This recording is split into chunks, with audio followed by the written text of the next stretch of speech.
Alors, sinzi ko mwabonye divine colonization, ni yahe kintu mvume ngo kirakenewe kubaka wo kurubaka muri kano kanya para nk'indoto canke nk'ico gihome umvume ngo satani ariko arataka mu rungano rwacu. Je nibaza ko sinzi nk'ubu twoshaka tukabira mu eglise yacu nta banyapolitike dusangayo, nta businessman benshi dusangayo, nta bantu bo muri entertainment benshi dusangayo, ntidusanga abantu nyine benshi bari mu madomene atandukanye. Rero icyo ndiko ndagerageza kubaka no kugerageza kuzana ugwaruka kubumvisha yuko Imana iguhamagaye ntiguhamagara gusa ugira umuvuga utumwa kuri podium. Aburahamu nta podium yari afise. Aburahamu yari mu businessman. Mose bakunda kuvuga ngo yari mu prophet, mugani yari mu prophet gusa, yari mu chef d'une nation, yari umukuru w'ihanga, donc yari umunyepolitike. Turabona abantu batandukanye nka ba Dawidi yari umunyepolitike. Donc icyo ndiko ndagerageza rero gukora ubu no kuzana abajene kubatahuza yuko Imana iguhamagaye, menya umusozi wawe. Turakeneye abantu muri entertainment. Reka ndabakorero gasanzwe.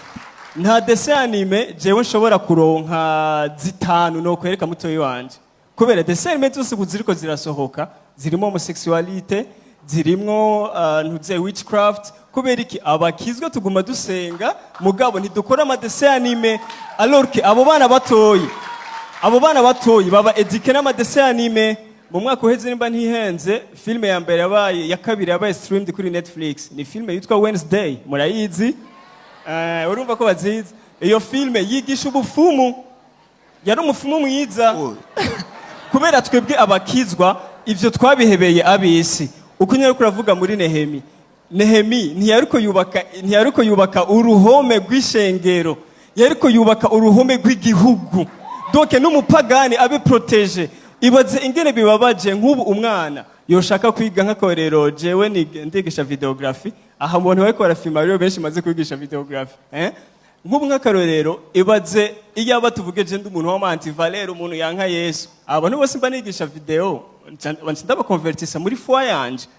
Kubera iki? Kubera nivyo nzi umuntu atanga icyo afise. Rero hamwe twoba dufise abadandaji bakijijwe kandi bazi ko ntituriko tudandaza gusa, turiko tudandaza nka mission, ntituriko twinjiza amahera gusa kugira tugaburira amafamiye yacu, turiko tudandaza kugira aba petite sœur bacu ntibaze baje kuba abamaraya kubera babuze ico bafungura. Oyaye kugira ntiyaze habure umwana yitwa ko akijijwe azobura icarya ivy'amafashion.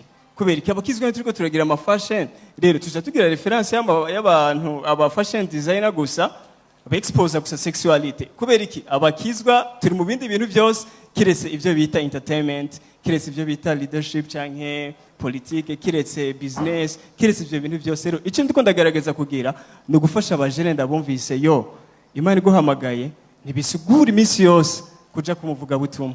Imana ashobora guhamagara nka Aburahamu ugatunga ishihanga ryose rya Isirayeli. Amen.